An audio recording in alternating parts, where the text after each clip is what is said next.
for 10 years now.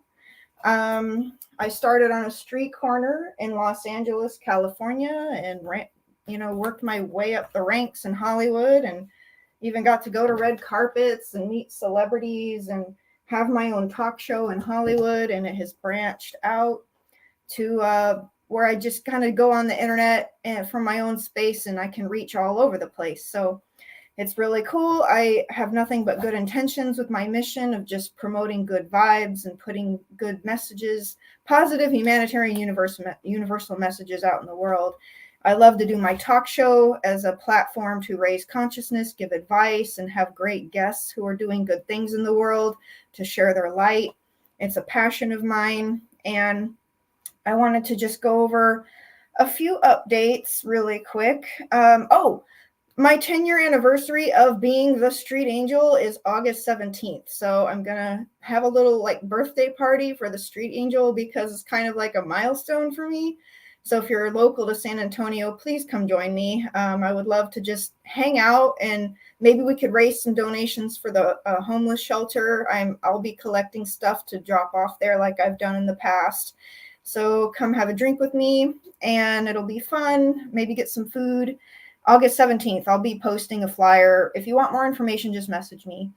I want to go over really quick. A super amazing announcement is my book is finally finished and live on Amazon, which just happened on Sunday afternoon. It's kind of epic because it's actually been something I've worked on since 2018, on and off. I just got to make sure it's been on and off because I went through a lot of stuff. I moved, my sister died. That's why I was kind of a long coming project. But here's a picture of the cover. And this is how it'll look on Amazon when you see it. An Angel's Guide to Manifesting Your Dreams and Romantic Relationship. It's like an adult playbook for planning your life with bucket list stuff and meditation instructions for you to manifest things into your reality. Here's the back cover. So go check it out. It's right now it's $29.99 on Amazon. So you'll be supporting my mission. I also have my Epic Healing CD for sale on my website, thestreetangel.com. It clears your chakras and helps you get rid of old baggage and trauma, clears your energy and your aura. And my beautiful romantic angel card deck for your guidance of your relationships and dating. So, let's see. How do I get rid of that now? I'm like, okay. I'm still learning the StreamYard stuff. Thank you for bearing with me. So I have a really cool guest today. I met him in Mount Shasta at a epic big conference. It was a huge opportunity for me. It was such a blessing. I just got to shout out to Rob Potter, who I met in Sedona, and he just invited me to be a speaker and on a panel of young visionaries at his conference in Mount Shasta. So I go, and I met some epic, amazing people. I had all kinds of support. You know how good it is to feel seen and accepted and supported with a bunch of other people, a whole audience of people that accepted and appreciated me. It was so nice. And so I got to meet this guy named Isaac Mars, and I'm going to bring him in. Hi, Isaac. Hey, Mandelyn. It's a pleasure to be here. I'm so grateful that you could make some time to be on the show. I know you're a busy guy. He just released a book as well, and it's called Unity Theory. So I actually have a picture of us when we met. That's for the audience to check out. So he has a really cool banner showing off his book cover here, and we both had our signs there. He had one that says, "I love you unconditionally." Yeah, that wasn't planned at all, too. So that was kind of fun. Super cool. Because I've had a big poster before that said, you are loved unconditionally and all is forgiven. So it was a cool moment. I was like, I got to have this guy on my show. We were also on a panel together of young visionaries. I got some pictures of that. And he was actually talking or something. Yeah, that's a great photo of me. Yeah, MC. And so, yeah, just a few photos. I had somebody in the audience, I asked him, hey, can you take some pictures? So that's how that happened. Mm-hmm. So that was cool. But yeah, I wanted to have Isaac on the show because he's very well spoken, and I can tell you're of a higher like a high intelligence. You just a brilliant mind. I'd love to hear more about, your enlightening process or your book, however you want to get started with introducing you. Sure. Yeah. And again, it's an honor to be on your show, Mandolin. I really appreciate everything that you do as the street angel and how you bring love, awareness, and compassion to the world. It is very inspiring, and we need more females, more women that are ready to step into their power, into their roles. So I really appreciate that about you. Thank Uh, you. for me in my journey, I actually had my awakening last January in 2021. And for me, it was a very divine intervention type of experience in which everything just immediately shifted like that, just suddenly in my life. And originally, I was writing a science fiction novel in which I was attempting to make extremely hyper realistic. I wanted to describe to my readers a fictionally digestible way of viewing time so that I could implement time travel into the story's plot. However, when I was researching exactly how time works in our reality, I started stumbling across the teachings of Albert Einstein in the theory of relativity. And I also learned that most of mainstream science and physics and even quantum theory all reports that all of time happens at once, that linear time as we know it is simply an illusion. And so I started to create these thought experiments in which how I would explain time to account for all of it happening at once. And I realized in an instant, I was like, oh my gosh, this must be how it works because it's the only logical conclusion. And I realized that the information that I came across or I uncovered through my own internal guidance was something that could actually be applicable in every person's life in this modern era that we live in. And so I realized that if I were to follow my heart and be the person that I've always wanted to be, it would be to share that information with as much people as possible because it was extremely liberating. At first, it was a little bit scary because I even dove into concepts such as free will, which I currently view as a paradox, which, in short, both does and does not exist depending on the philosophical perspective that we examine it. And so at first it was a little scary for me, but then I was like, wait a second, this is the most liberating thing ever. And I started to believe in things like fate and destiny. And I started coming up with ways to describe that I haven't heard from anybody else. And I realized, there was really something to it. And I just followed my heart, set out on an adventure. And here I am, just following the flow of the universe, seeing synchronicities and angel numbers left and right, I love which I'm sure you're familiar with. So, all the time. yeah. And and so I was synchronistically guided to these certain experiences. One of which, if we end up talking about it, I did my very best as some normal average person to get in contact with Elon Musk at Tesla, or at least someone that worked for him.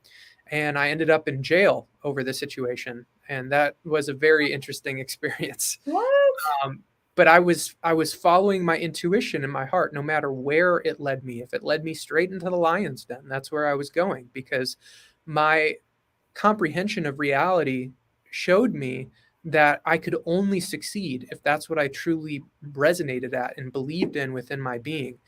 And so all these synchronistic meetings and interactions led me down this rabbit hole that eventually created the inspiration for Unity Theory, the book that I wrote. Mhm. And I ended up writing, I started writing in late August, early September of last year, right after I met Rob Potter for the first time and helped him with his conference in that summer. And I just kept writing until about March 19th, I believe, of this year, which was a pretty big uh, date in terms of astrology and numerology for me. And I'd finished it right then and just got it out on the internet, started distributing it digitally, and got everything together within the next couple of weeks to have physical copies. And ever since then, it's just been door after door opening. So That's here we amazing. are. And that's good. I mean, I feel like when you follow what you're meant to be doing and like you producing in the book, then God starts opening the doors for you, giving you breadcrumbs to share your knowledge and share your product, because that's what we're meant to do, right? God gives us these divine ideas that are planted in our brains, and then we create it into reality, and then we're meant to share it. Mm-hmm. And Absolutely. so that's what you've been doing. And it looked like you sold quite a few books at the conference. Congratulations. Thank It looked you. like you were sold out by the end of it. Yeah, I was very abundant in that Good. moment, and I was just so appreciative for how well I was received. I mean, I Me I too. just I was floored. So Doesn't feel good to be just seen and accepted by, like, I call it tribe, like yeah, for like sure. people of our same wavelength. Yeah, soul And family. yeah, and it's like food for our soul. And that's how it felt, like a B12 shot in the arm, you know? So it was really nice. And it was, yeah, when we were on the panel, I was like, I know I missed part of what you said because I literally like had to go to the bathroom in the middle of it, which sucked. But I was like, we were on there for like 2 hours. Yeah, So I did the same thing. No worries. but what I did hear of you speak, I was like, I gotta have this guy on my show. He articulates very well, and I appreciate when people are really good at communication skills. So, Hmm. I would love to hear more of your thoughts on the free will thing that you mentioned earlier, like in the fate. Like, what are your divine higher consciousness thoughts around that? Sure, sure. So one topic that I wanted to discuss is chrono-concurrency, which is not a normal term that you would find in on the internet even. It's something that I sort of coined myself. And what it simply means is chrono, meaning time, and concurrency, meaning multiple events happening at once. So Mm, that is the way that we experience linear time. In order for us to have a story from beginning to end, we must already have all the moments through which our consciousness shifts through.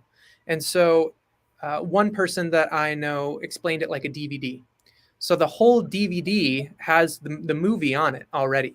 But where you put the laser on the DVD is the part of the story that you're experiencing.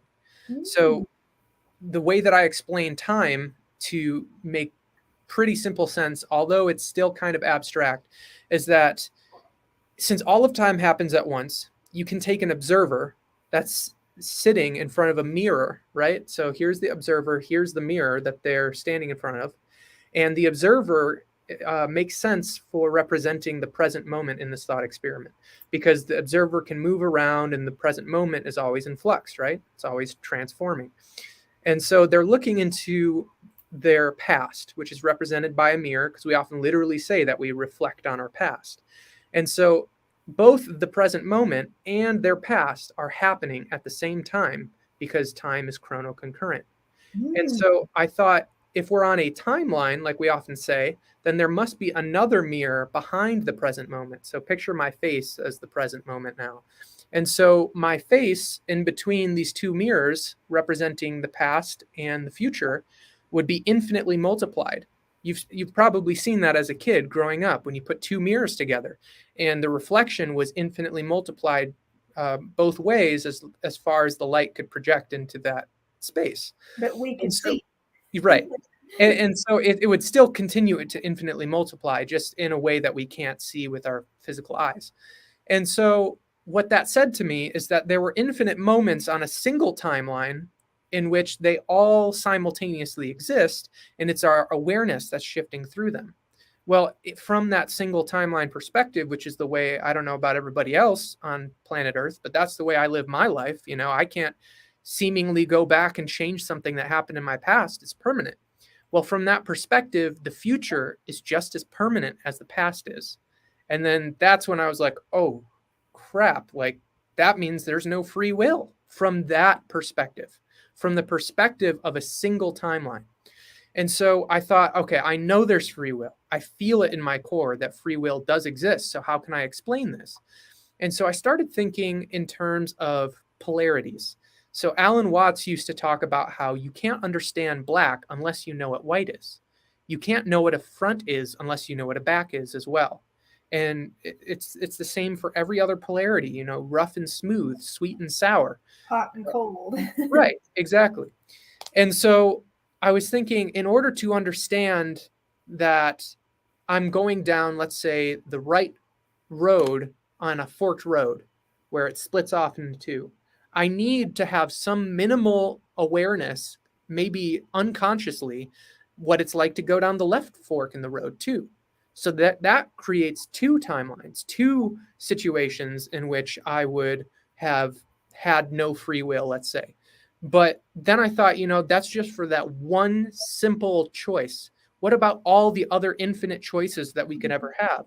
And I Yep. took those two mirrors and I infinitely multiplied them around the present moment, creating a sphere.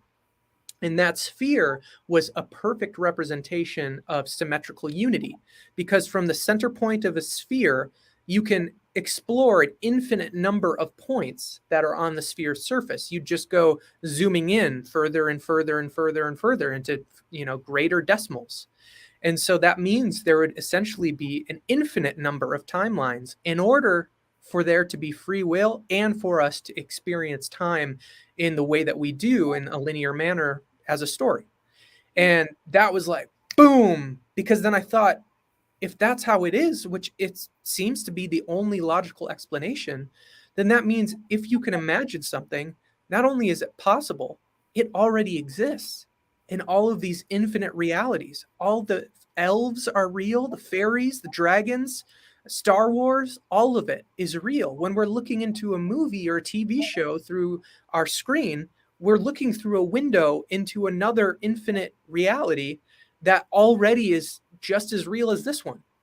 And so I realized that the impossible is possible, which is a tagline that I put on the front of my book.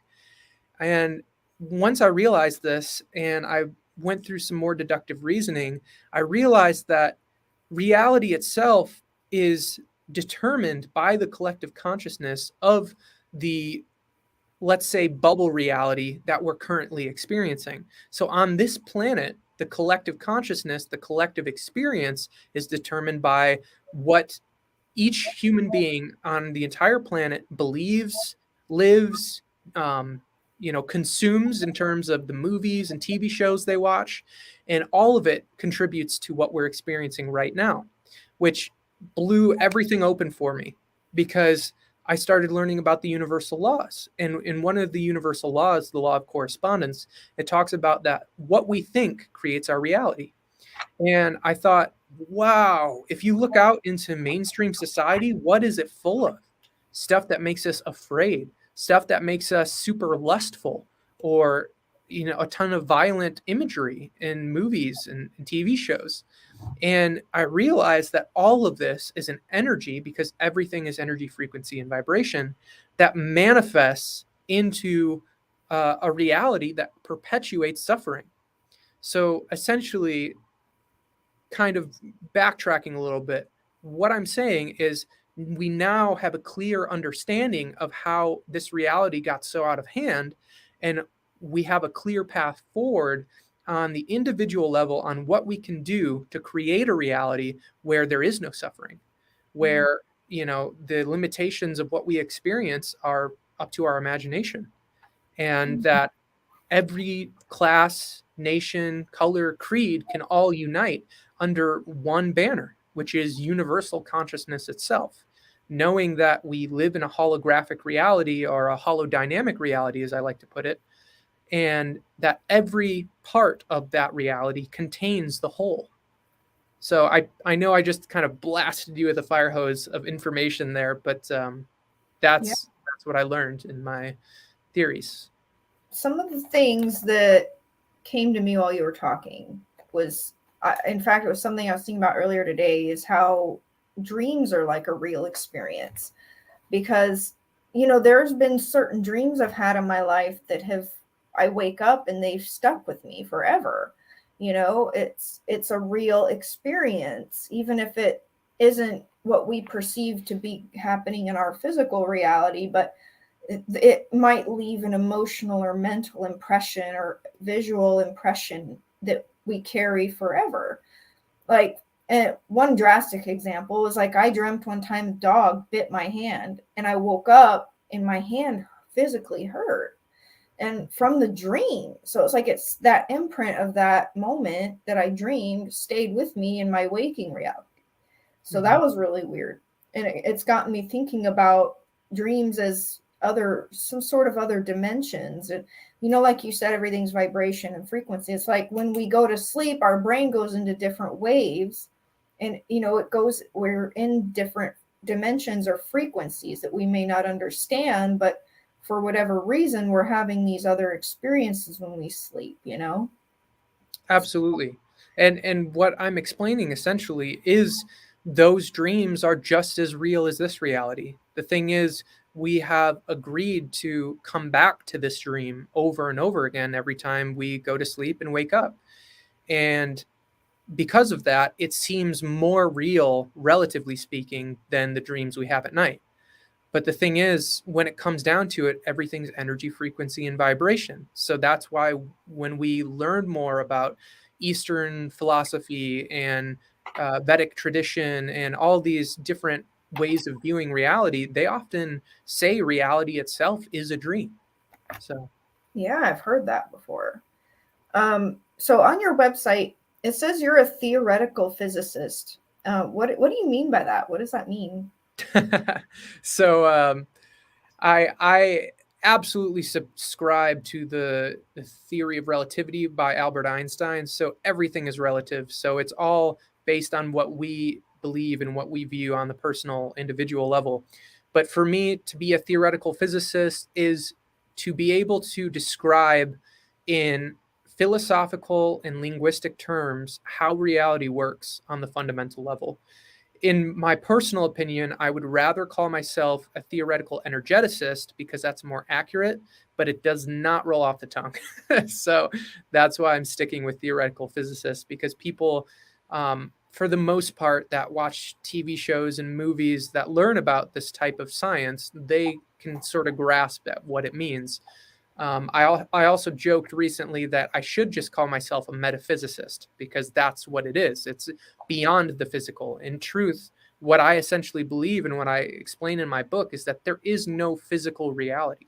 It's all energy, it's all frequency, it's all vibration. What we're seeing is energy moving. And in fact, um, some scientists that reported in uh, a specific, I'm trying to word this correctly so this video doesn't get flagged, a specific document that was declassified called the gateway process. Some scientists claimed that infinity would not be visible because infinity has nowhere else to move to, meaning that it would not be in motion, it would not be vibrating, therefore we would pass right through it. The only reason that I can see my hand right now is because the energy in the atoms are vibrating in a tiny little solar system in every single atom. So, Yeah, there was a movie I saw, and it said, if we move something infinitely fast or extremely fast, it disappears. So it's like literally our concept of time that make us exist, like slowing it down or whatever. Like we exist in some sort of form of time in space that gives us our context. mhm. Very interesting. So it's like our lifespan and our concept of a day is how we're experiencing time and like reality.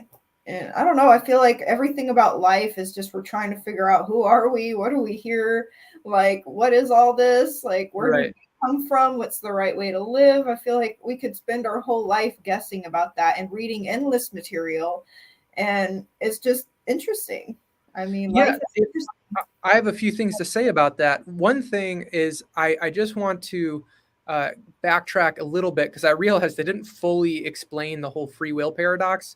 The other side of the free will paradox is that once I found out there were infinite timelines, then I realized we could shift timelines, and that's how we still preserve free will.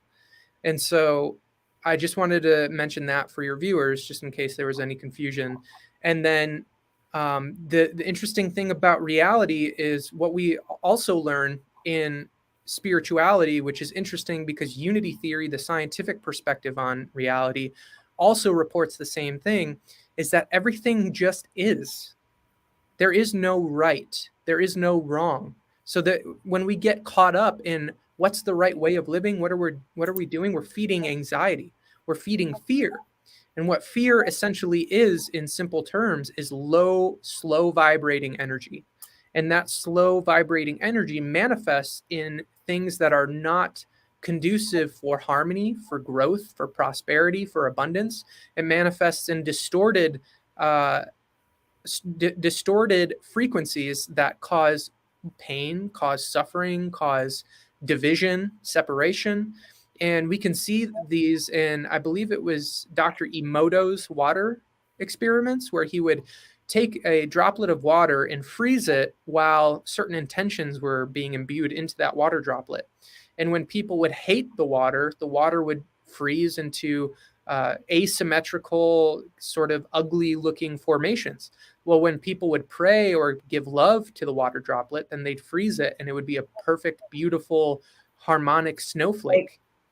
I've heard of this experiment. It's very fascinating. Same thing with the music. A heart rock and roll was a shattered pattern of frozen water, whereas beautiful instrumental kind of soft music created the beautiful snowflake pattern. So it's still creating, it's just different forms, and some looks chaotic and the other looks more harmonious. Exactly. And I'd love to share a quick story related to your neutrality statement. One time I was in my apartment in Portland, Oregon, when I lived there, and I was not on any kind of substance, drug, or alcohol at all. For some reason, God or Holy Spirit just decided they were going to take me to a space mentally where I just laid on my bed awake, and I was taken kind of where I was above the earth in a way, like Mm-hmm. not out of the earth, but just in a higher space, like overseeing it like from the sky, and everything was very small. And I had this divine download that everything on earth is in this new neutrality space, that everything is allowed to exist simply because it can. And it was a very cool moment of just a divine download for no apparent reason in the world, just a droplet of higher consciousness given to me. And then there was this other story I wanted to share related to your kind of your free will perspective you shared. I was doing a meditation with this really high level healer guy. He's been trained in a Buddhist temple, and he does these special meditations. I was doing one on the phone with him, and he was walking me mentally in this meditation through what he called portals. And I'm going through these portals, and all is really loud. And when he did that, I was shifted to this space where I was on this line, and it was like I was on the line of the yin yang symbol. And ahead of me was the future, but it was all white, kind of like that Matrix moment in the movie The Matrix, where he's standing and it's all white all around him, nothing, just nothingness but white. And behind me, which was the black side of the yin yang, that it was the shadow, was like the past. It was like everything that we've gone through, everything we've been through was in the shadow. And I was on the line. And it was almost like this awareness of the future was blank, and it was just going to create as we move along in time. It was very interesting, just these moments that I've had personally in my life that just were just like, you can just sit there and kind of process and contemplate, what did that mean? Like, this is so cool. Like, just big stuff. Yeah, those are both beautiful stories. And I think it brings up a really good point that I was sort of alluding to earlier, which is we need both sides of the yin and the yang to experience this reality. If everything was just high vibration, then what would the point be? There would be no motion, there would be no transformation. Everything would just be like wallflowers and that's it. And, end of story.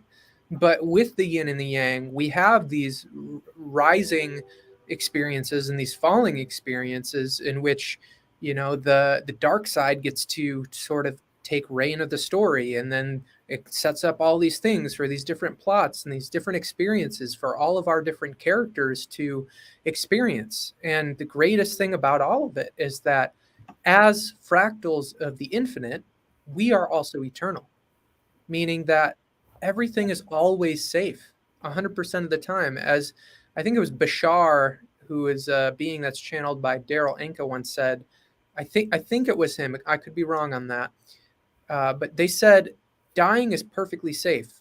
It's like taking off a tight shoe, and that's what's reported in science. If energy, frequency, and vibration can't um, or if energy can't be created nor destroyed, then that means neither can we. I We think have people, our. oh, I'm Go ahead. sorry. Oh, I was gonna say, I think people just really fear having a traumatic, painful death. Like, I always hear that, but then what we learn in unity theory is that if what we put out is exactly what we get back, then the fear of that traumatic death is exactly what would cause it. hmm, It's a self fulfilling prophecy. That's why in my book, I explain there is no right way to live. There's no correct way to live. But if you want to live the most abundant, prosperous, peaceful, happy, serene, blissful life, then the simple answer is to always choose unconditional love at every opportunity. First, towards ourselves, within our own mind and the way we treat ourselves, and then towards everyone and everything else, with the higher awareness, knowing that in order for this experience to unfold, everything is us. We are not foreign organisms in some spooky environment. We are the organism and the environment together.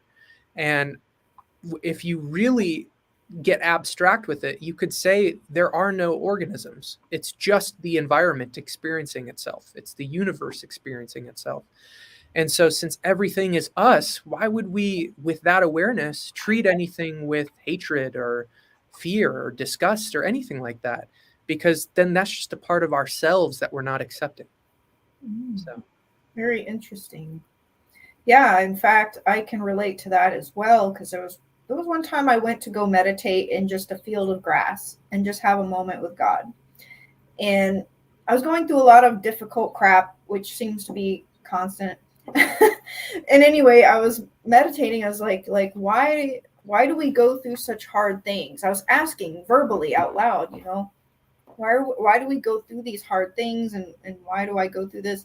And the divine answer that I got right back, like telepathy, was so that you learn to love as I do, unconditionally.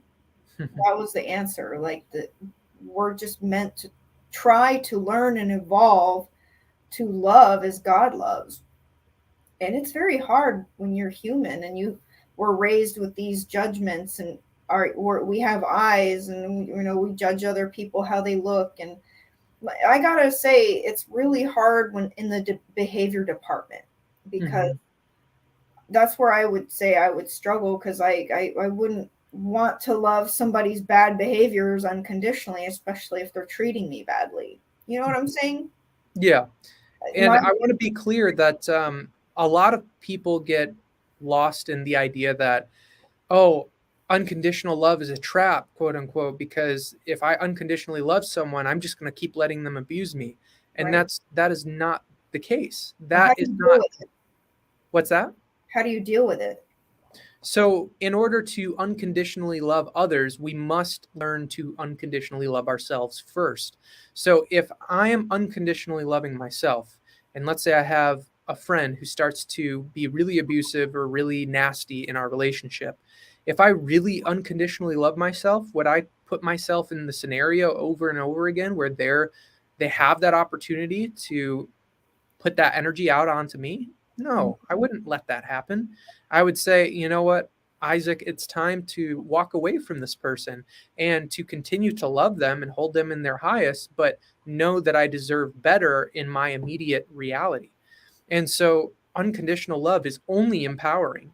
Anybody that says, in my perspective, and with anything that I say to you and the viewers, only take what resonates and disregard what doesn't.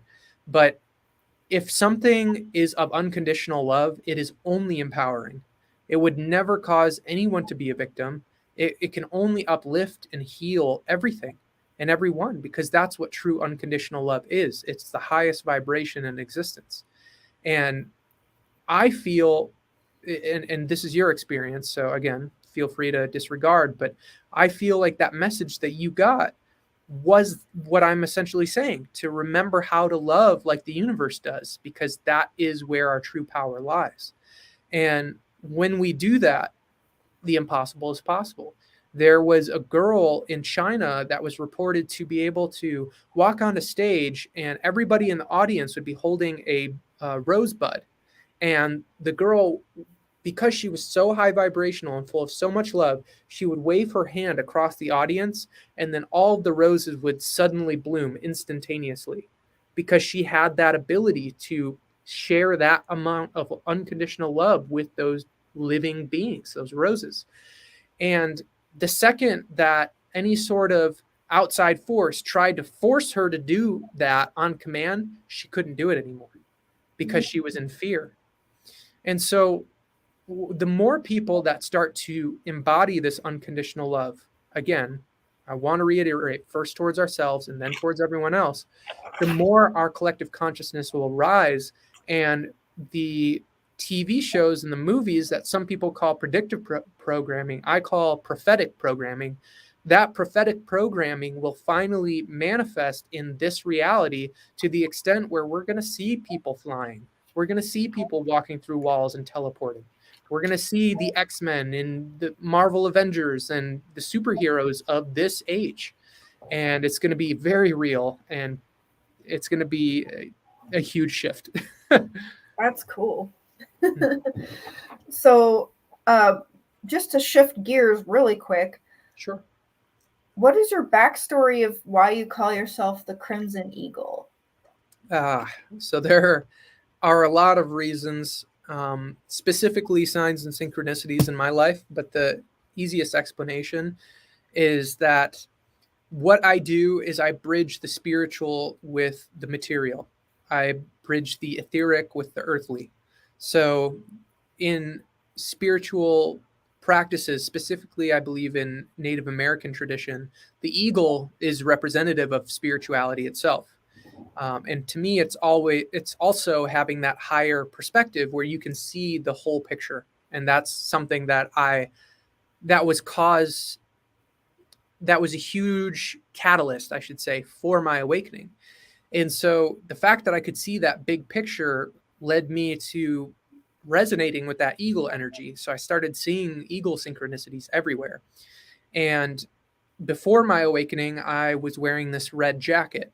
And I actually met my true love while I was wearing that red jacket. And she told me in our relationship that she had so many past life memories or parallel life memories in dreams in which she was with her true love and he was wearing a red jacket.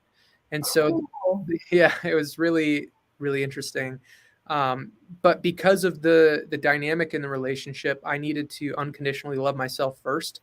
And so I had to walk away, because there was some stuff going on that I knew that I didn't deserve. And so that's when I started following my heart. That's when I started working on my science fiction novel. And then I got the download for Unity Theory. And so the color red was really important to me. And it just happened to be the color of the root chakra, which is the earthly chakra. Mhm.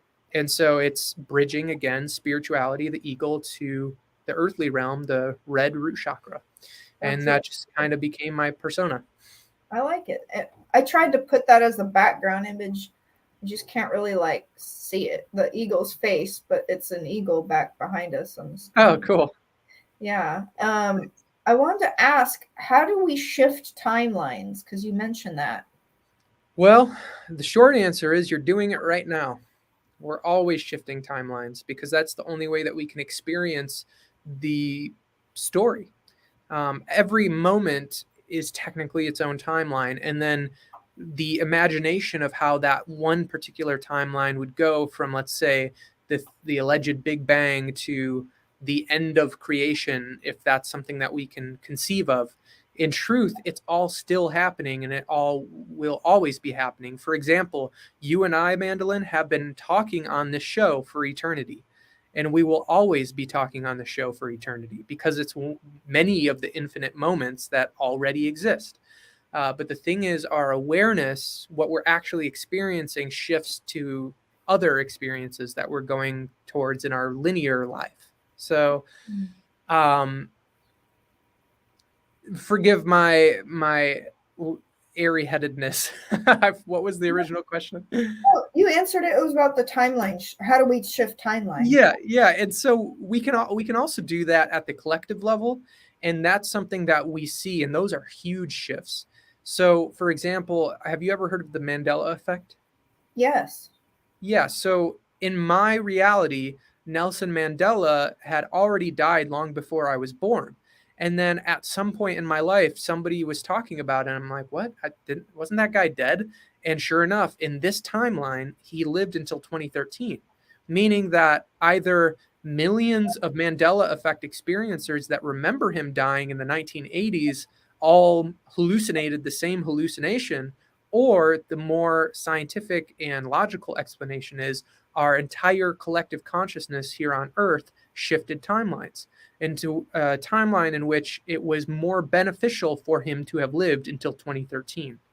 Wow. So that's one example, and it's starting to happen like crazy. Like my close friend Nathan Lindsay, who's Vibes and Frequencies on YouTube. Some people call him the Moldavite guy because he talked about Moldavite before it even got big. He has this experience all the time. He's constantly reality shifting, and I'm pretty sure he's made a bunch of YouTube videos about it too. Um, but for me personally, it's happened in where even the wording in the primary video I made as a promotional video for Unity Theory has changed. So I originally had the wording in the ending sort of information on the the end of the video. There's just some text that pops up, and originally I said agents of truth. Well, I found out that agent, the root words of agent is a and gent, meaning no gentleman. So if you're an agent, that means you're not a gentleman or a gentlewoman. It means that you're not a friend. And so I was like, oh man, I really want to go change that, but I'd have to upload it and like redo everything. I'm just going to leave it. Well, in this current timeline, it says warriors of truth. So I never changed that in my experience, in my reality, yet it's changed. And so that tells me that the timeline shifting is happening at an even increasing rate right now.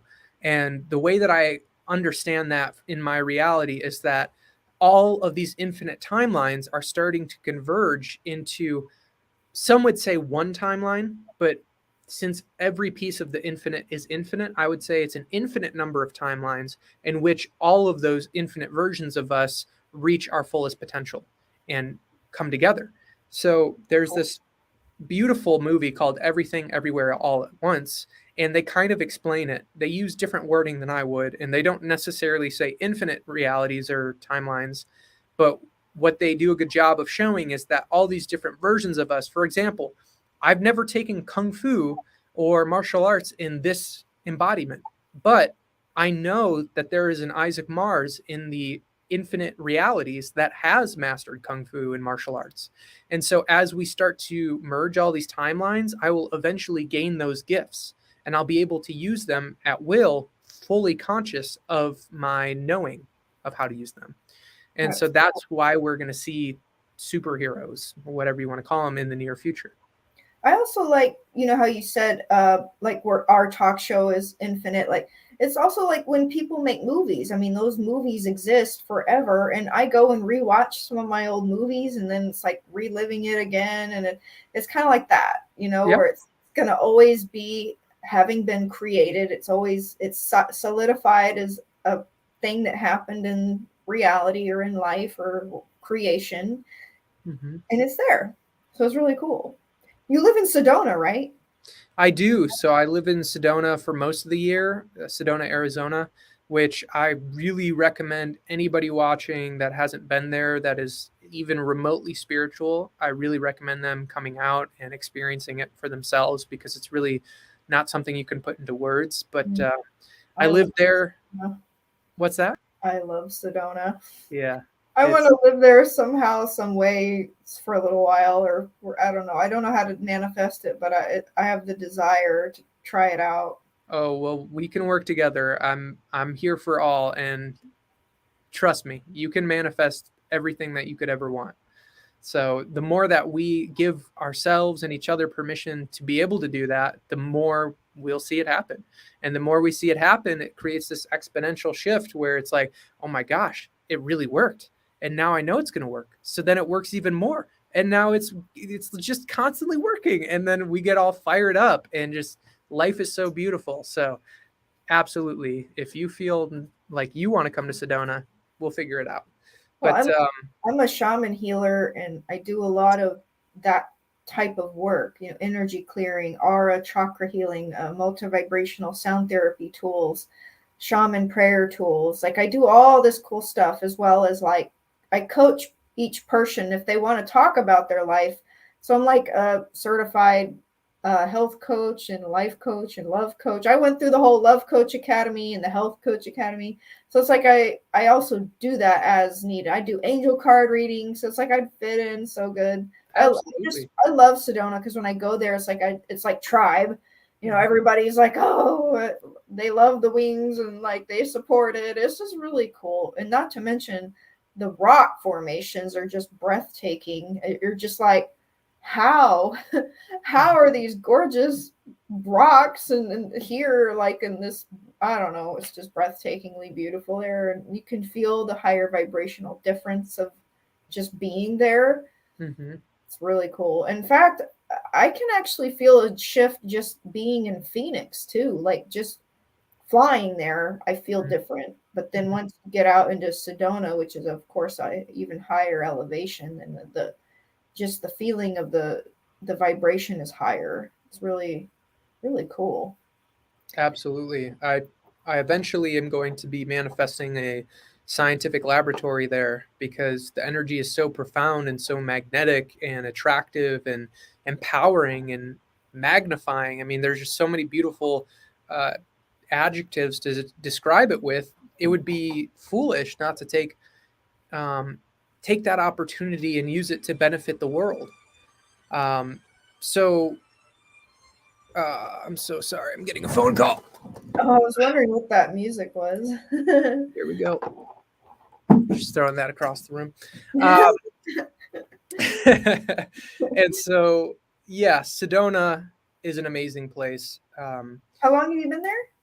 I've been there. I've been there for about a year, and the thing is, with the way that I live my life, I don't really get along that well in the super extreme heat. So in the summer, I kind of escape away to Mount Shasta, which is perfect with Rob's conferences, and um, it's just an opportunity for me to reset. There's a lot of people that talk about this sort of triangular set of ley lines that link Sedona, Mount Shasta, and Hawaii together. Mm. So I know that someday, even though I haven't been there yet in this embodiment, I will eventually get out to Hawaii and feel that energy. But for me, I've just been, holding down the fort, going back and forth between Sedona and Mount Shasta. And I that's where feel I'm at lucky. right now. I've got to go to all three, and yes, Hawaii does have. It's a very chill, relaxed vibe, which I guess is why you see people strutting around in their Hawaiian t-shirts and their flip flops. It's just like a very chill, like you need to have your tiki drink and just be like walking meditation chill. Like that's the Hawaiian vibe. Right. I hear there's a lot of Lemurian energy there too. I wouldn't doubt it. Yeah, I mean Mhm. it's very tropical, and it's. I love Mount Shasta's energy too. You know, the forest and the crystal lake I went and got in, and a very clean and pure feeling there, and gentle, kind of a love vibe. Whereas I feel like Sedona is just this high vibe, high consciousness feeling, and so that's the difference between the three of how I would describe the three different energies and places, which Mm. is cool. I love them all. Yeah. And for me personally, what I've learned attracted me to Sedona and Mount Shasta is specifically the vibration. I mentioned earlier the universal laws, with the law of correspondence being one of them. Well, there's also the law of attraction and repulsion. And so, to all the star seeds out there that are watching this, I really implore for them to learn and memorize the universal laws, because when we stay stuck in our original places, like where we were born, where we grew up, and we have our awakening, what's happening is that we're getting this huge shift in vibration, this huge shift in awareness. And if we stay in those places, it can lead to a lot of difficulties, because everybody around us will start to treat us differently. They'll start to pull the Agent Smith card, like in the Matrix movie, and they'll start to alienate us and say we're crazy and all these things. But really, at the end of the day, with how psychology works for humanity, is that they're just projecting. They're the ones living in a lie, believing in an illusion that's not beneficial for them or anyone that they know and love, yet they're still believing in it because it's all that they've ever known. And that's the Agent Smith programming. And so, in my experience, I grew up between Ann Arbor and Detroit in a suburb. And I ended up moving to Ann Arbor right before my awakening. And when I was there, it just wasn't resonant. And I was like, okay, I got to get out of here. And so I followed my heart and I followed the vibration. And after I left, I was led to all these different points across the United States. And that's when I really started to purge a lot of the fear that I was holding on to my whole life, because, my own family, they looked at me like I was schizophrenic or, you know, nuts. And they just didn't understand. And I think that all the star seeds and light workers out there that are going through those hardships need to hear that it's normal to experience that, but we get to choose if we're going to continue experiencing that. So when that happened for me, I mean, my own family called the police on me to try and get me thrown away into a psych ward. I was surrounded by police and had a really scary situation there. And then when I was following my heart, like I said, I ended up in jail just trying to talk to someone at the front gate of Tesla Giga Texas in Austin. And so we need to be able to face these things with courage and fearlessness, but to know that it's all part of the process, because the only way that we can transform that energy into a higher vibration is to experience it. And that's what happens when we experience dis-ease or an accident, is we're taking all that energy. We could call it karmic energy, which to me, it's not some, you know, score system. It's just simply the energy we're holding on to in the moment. And that energy can be passed down from parent to child and parent to child. And that's what we call ancestral karma. But really, all it is it's this pattern that has been passed down energetically, and it can be transmuted, transformed, completed, and overcome in one lifetime by one individual. All it takes is that courage.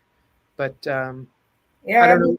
I just kind of word vomited there, but if you have any questions from what I just shared, let me I know. have a poster about that. Can you see? Ah, yeah, that's beautiful.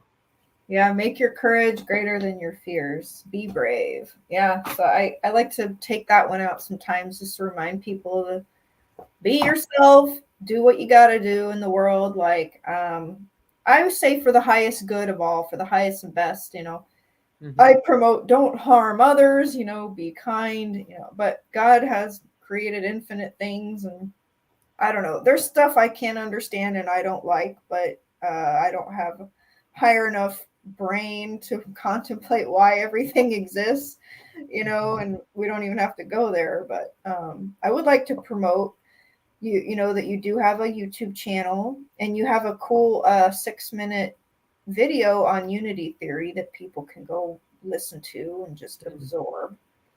Because I listened to it. It was really cool.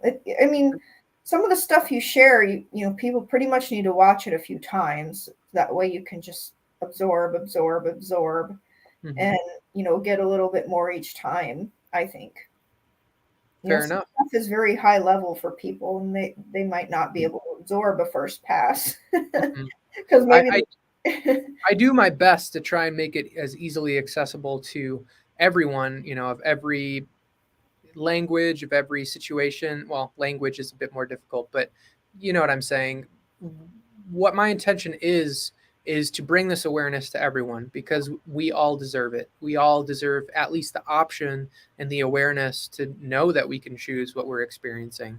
And yeah, that anybody that's watching this, please watch that 6 or 7 minute video I made on unity theory. It just explains how it's important, how it's going to help all of us, and how we can use this science, this knowledge in our own individual lives right now. So I appreciate Cool.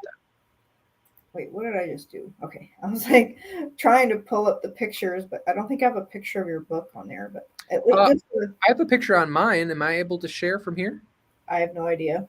I You can try. Should I try? can try.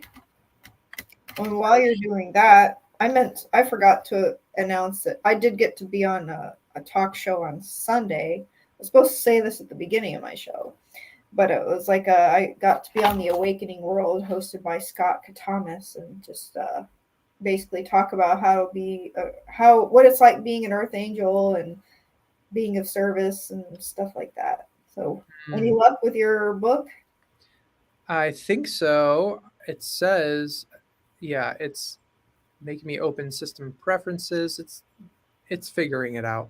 But again, I just wanted to bring awareness to the fact that it was really great to meet you at the conference. I mean, I think our vibrations might be on a very similar frequency because I think you were like one of the first people I met. You were walking in, and I ended up walking in with you with my brother. That's cool. Yeah. And I love how that synchronicity, that kind of stuff happens. And I definitely, you stood out to me as someone to listen to and be intrigued by. And you have a lot of good stuff to share just naturally. Oh, thank So you. I like that you say, your mission is to bring universal knowledge to humanity and unite under the unifying nature of consciousness that we are all one. Hmm. It's on your website. So Well, everybody, if you want to check them out, thecrimsoneagle.com. Can people buy your book there or Amazon, or how do people buy it? yeah, so I was actually guided intuitively for some reason to stay away from Amazon, and it's just I don't necessarily have anything against Amazon. I know that there's a lot of allegations about these big corporations, and really I'm not even going to get into that. For me, it was just something that just didn't feel resonant. So I decided to share this information with the world through my website. So if anybody is interested in Unity Theory, please know that it's very simple in the sense that it's very short to read. It does have some abstract concepts, but I've made it as um, easy for everyone to sort of integrate as possible. And they can get the download for free, or if they have some abundance, they are more than welcome to share a love donation through PayPal, um, Venmo, or Cash App. But it's not necessary. The main thing is to get this information out to everyone and to know that the more that we talk about this, the more that we share this information, the more that we just stand in our authenticity, the more the world wakes up, the more children we can help rescue from these child trafficking systems, the more that we can expose the mechanisms of control and fear for what they are, and we can finally manifest heaven on earth. I mean, it's about time, I'd say. That would be wonderful. Yeah. And there you put this other quote on your website, said, with heart consciousness we can transcend the illusion of separation. The source of all universal consciousness is love. Mm-hmm. That's Yeah. really And the source of all suffering is the illusion of separation. I mean, in a holodynamic universe, I cannot be separate from you. Therefore, I have to be interconnected to you. And once we learn more about the science, we learn that we are each other. When I'm looking at you, I'm looking at you, looking at me, looking at you, looking at me infinitely. And we're this mirror for each other. So once we remember that, there's no reason that we would ever mistreat each other anymore. So I'm ready to shatter the illusion of separation, no matter where it takes me, no matter what I'm up against. I'm gonna stand up and do what I feel is best for the all in Mhm. my perspective. So Yeah, and just speak about it and share it, and as much as you can, really. And on a exactly, fun side note, Rob Potter and Dr. Raymond Keller, they both think they told me they think I'm Venusian, which is cool. that's awesome. Yeah, they're like, well, you're what you're doing and your mission and like the way I was like, that's cool, It resonates with me. I mean, I wouldn't doubt it. Like my activation was pretty like galactic in nature, so like it Mhm. hit me and I'm like, boom, Yeah, and you're wearing a freaking crown of crystals right now, so that's pretty galactic. And it's actually a phoenix. You can't really tell in this picture, but it's like That's a. beautiful. That's I, actually another part of the symbolism of the crimson eagle too, is mm, that it can be viewed as a phoenix. So. I love the phoenix symbolism, and I had a whole talk show about that and its duality and stuff. And last thing I wanted to maybe talk about was how the spread of fear, how it cripples and controls the masses. Mm. Like they use the media to perpetuate fear, and you think keep us in suffering and lower vibe and lower realities, or Yeah, I mean, it's not just the media. It's essentially the biggest pill for everyone to swallow in this mass awakening is that essentially everything that they've ever been taught in regard to the mainstream society is a lie. It's a lie that's built to create division. It's a lie that's built to perpetuate suffering because that's the only way that those at the top of that pyramid scheme can reap the rewards and the benefits and do whatever the heck they want and get away with it. Because they essentially have begun to believe themselves to just have a flickering candle amount of light. And so, how do they get power from the collective? They don't do it by allowing us to shine brightly. They do it by convincing us to dim our lights as much as possible, whether it's through alcohol, whether it's through drugs and pharmaceuticals, whether it's through and this may be triggering for a lot of people, whether it's through mainstream uh, psychotherapy. I mean, when we are told that we have depression, clinical depression, then we use the law of correspondence against ourselves because we go around telling people, I have depression, I have depression. And we keep reaffirming that same vibration in our life and we can't escape it because we're oh, creating a cycle. I've got to totally riff on that.